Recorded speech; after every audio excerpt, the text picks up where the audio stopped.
amtukuze. Kwa hiyo jambo la pili, Mungu amekuumba wewe ili upate kumtukuza, Hili ni jambo ambalo unatakiwa kulizingatia na kutembea nalo katika maisha yako, katika njia zako, kwa sababu Mungu amekuleta wewe duniani ili umtukuze. Hajakuleta duniani kwa ajili ya mambo yako binafsi. Wapo watu wamemwacha Mungu kabisa, wamemsahau kabisa, na wanajalalishia mambo ambayo yasiyo halali, wakijiona wao kufika duniani ndo wamekamilisha kila kitu. No, Mungu hajakuleta wewe duniani. Yaani Mungu sio mjinga akuumbe tu wewe uwepo duniani hapa bila sababu yoyote, bila faida yoyote. Mungu kumuleta mwanadamu duniani alimupa kazi maalumu. Mungu kumuleta mwanadamu duniani amemupa maono, amemupa hatima, amemupa kazi, amemwajiri nini anachopasha kukifanya.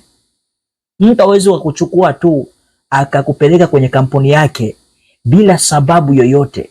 Maana kwamba mtu anapokuchukua au anapokuajiri kwenye kampuni yake, maana kwamba anakupa vipaumbele, anakupa vipengele vya kuzingatia, anakupa kazi. Mungu alivyomuumba mwanadamu, hajamuumba tu kwa makusudi. Wapo wajinga wanaoongea kwamba kwani mimi nilimwambia Mungu aniumbe. Kwa hiyo wewe Mungu kuleta duniani, amekuleta kwa sababu.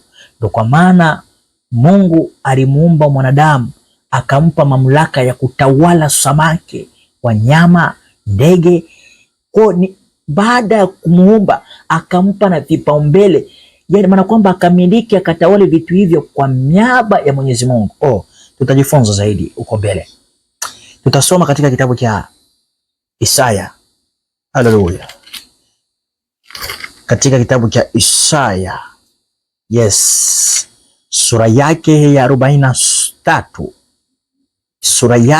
43, aya yake ya 7, ambapo inasema kila mmoja hujulikana kwa jina langu. Kila mmoja hujulikana kwa jina langu.